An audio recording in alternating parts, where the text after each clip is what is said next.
नमस्कार, पेंशन धारकों का स्वागत करते हैं एक बार फिर से हमारे इस YouTube चैनल पर। दोस्तों, पेंशन धारकों के लिए इस समय की बहुत ही बड़ी खुशखबरी निकलकर सामने आ चुकी है। जी हां दोस्तों, कैबिनेट बैठक से आप सभी के लिए बड़े फैसले सामने निकलकर आ चुके हैं। केंद्रीय मंत्रिमंडल के साथ केंद्रीय कैबिनेट बैठक ने पीएम मोदी, वित्त मंत्री निर्मला सीतारमण, छात्र मंत्री भूपेंद्र यादव और अन्य केंद्रीय मंत्रियों के साथ कैबिनेट बैठक में आप सभी EPS 95 पेंशन धारकों के लिए यहाँ पर बड़ा फैसला किया गया है, जिसमें आप सभी को सुप्रीम कोर्ट का जो अंतिम ऐलान था उस ऐलान के साथ साथ 7500 प्लस DA को लेकर बड़ी खबर निकलकर सामने आ चुकी है। साथ ही दोस्तों, आप सभी के लिए न्यू पेंशन हैक की लिस्ट भी जारी कर दी जा चुकी है। आप सभी को किस तारीख से इस पेंशन लिस्ट के आधार पर पेंशन दी जाएगी, इसके बारे में भी बात करेंगे। साथ ही साथ दोस्तों, आप सभी को बता दें कि सरकार की तरफ से हाल ही में बड़े अपडेट जारी किए गए हैं। हाल ही में सरकार की तरफ से बड़े ऐलान जारी किए गए हैं और ये ऐलान 2023 के एंड में होने वाले विधानसभा चुनाव और 2024 का लोकसभा चुनाव को देखते किए गए हैं।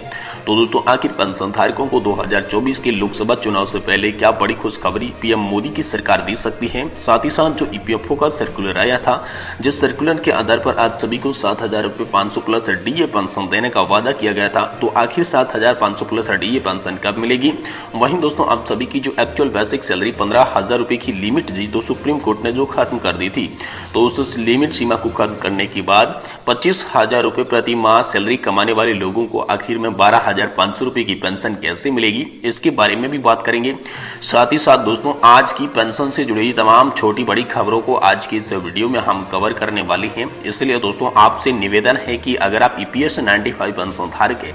तो दोस्तों, आज के इस वीडियो को आप लास्ट तक देखें। आप सभी के लिए बहुत ही बड़ी खुशखबरी निकलकर सामने आ चुकी है। पेंशन बढ़ोतरी के लिए जो तारीख है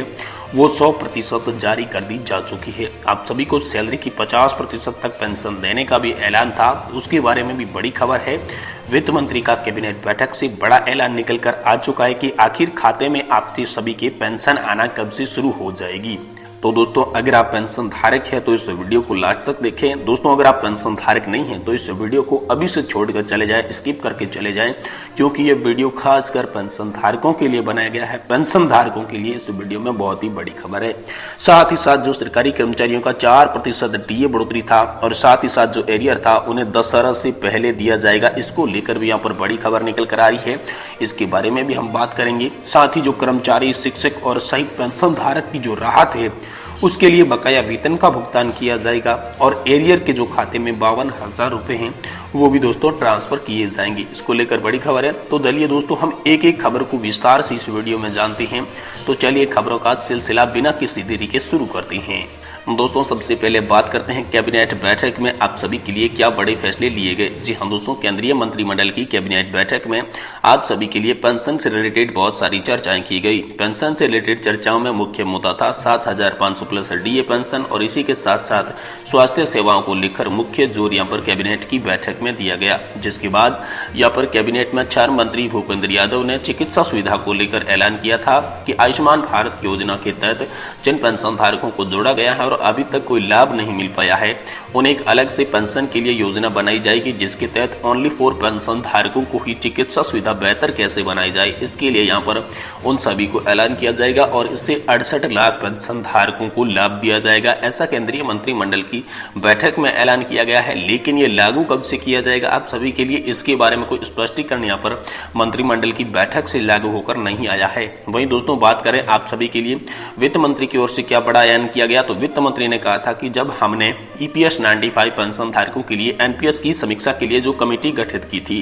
3 सदस्यों की जो कमेटी गठित की है, उस कमेटी की आधी रिपोर्ट यानी कि 50% काम पूरा हो चुका है और इसके आधार पर देखा जाए तो ज्यादातर लोग जो है वो EPS की तरफ जाना चाहते हैं। लेकिन NPS के अंदर हम 40 से 45% की अगर पेंशन प्रोवाइड करवा देते हैं तो दोस्तों, यहाँ पर आप सभी को देखने को मिलेगा कि ज्यादातर जो लोग OPS में जा रहे थे वो NPS का रुख करते हुए नजर आ रहे हैं, जिसमें पेंशन धारकों को नियमित पेंशन चाहिए, चाहे उन्हें पेंशन कितनी मिले, लेकिन ये फिक्स होना चाहिए कि रिटायरमेंट होने के बाद आखिर कर्मचारी और पेंशन धारकों को कितनी पेंशन मिलनी चाहिए। इसके बारे में यहाँ पर वित्त मंत्री ने बताया और वित्त मंत्री के ऐलान के अनुसार आप सभी के लिए सितंबर एंड से पहले जो 3 सदस्यों बेंच की जो कमेटी गठित की गई थी, उस कमेटी की रिपोर्ट आ जाएगी और इसी रिपोर्ट के आधार पर आप सभी की पेंशन बढ़ोतरी और पेंशन का वितरण किया जाएगा। वही दोस्तों, बात सभी करें आप सभी के लिए कि 7500 प्लस DA और मेडिकल सुविधा किन लोगों को मिलने वाली है। तो दोस्तों 7500 प्लस डीए का मुद्दा लंबे समय से चल रहा है, 6-7 सालों से 7500 प्लस डीए को मुद्दे को लेकर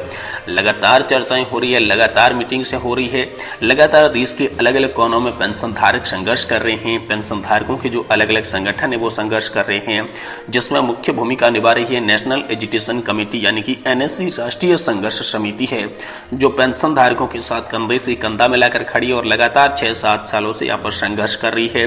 जिसके कि कमांडर अशोक जी रावत ने बहुत सारे आंदोलनों को यहाँ पर शुरुआत की, आंदोलनों के बारे में कहा, कई जगह पर धरना प्रदर्शन किए गए, रैलियां की गई, संसद मार्च निकाला गया और इसी के चलते कमांडर अशोक जी रावत को 2-3 बार जेल का भी रुख करना पड़ा। लेकिन पेंशन धारकों की संघर्ष के बावजूद कमांडर अशोक जी रावत जेल से भी रिहा होते रहे और उनकी जो बातें थी वो दोस्तों पीएम मोदी तक गई, देश की अलग अलग नेताओं तक उनकी बातें पहुंचाई गई। तो दोस्तों 7500 प्लस डीए का मुद्दा बड़ा बन चुका है, 7500 प्लस डीए का मुद्दा संसद तक पहुंच चुका है। संसद में बल्कि मांग तो ये भी निकली थी कि कर्मचारियों को न्यूनतम पेंशन 9000 प्लस डीए की जाए, क्योंकि 7500 और इससे कम की पेंशन बहुत कम पड़ रही है पेंशन धारकों के लिए। वो बुढ़ापे के समय में ऐसा जीवन व्यतीत नहीं कर सकते, क्योंकि महंगाई के इस दौर में किसी भी पेंशन धारक को 1000 या फिर 2000 रुपए की पेंशन के साथ गुजारा करना असंभव है। पति और पत्नी दोनों का पेट भरना असंभव है। साथ ही मेडिकल सुविधा को लेकर जो ऐलान हुआ था कि बुढ़ापे की स्थिति में पेंशन धारक है या फिर पेंशन धारक के परिवार को बहुत सारी ऐसी बीमारियां होती है जो घेर लेती है और जिस समय आमदनी का स्रोत और कुछ न होकर सिर्फ पेंशन पर लोग आधारित रहते हैं, तो बहुत कम पेंशन मिलने के कारण यहाँ पर अच्छी चिकित्सा सुविधा उन्हें नहीं मिल पाती। और जो फ्री मेडिकल का ऐलान किया गया है वो दोस्तों जमीनी स्तर पर कुछ भी काम नहीं कर रहा। आयुष्मान भारत योजना सिर्फ कागजों में सिमट कर रह गई है, लेकिन पेंशन धारकों को वाकई में इसका लाभ नहीं मिल रहा है, सही तौर पर लाभ नहीं हो रहा है। तो इसी को लेकर यहाँ पर कैबिनेट की बैठक में ऐलान किया गया कि जल्द से जल्द पेंशन धारकों की तमाम जो मांगे हैं वो मंजूर करवाई जाएगी, क्योंकि पेंशन धारकों ने ऐलान किया था, कमांडर अशोक जी रावत ने पीएम मोदी को जो लेटर लिखा था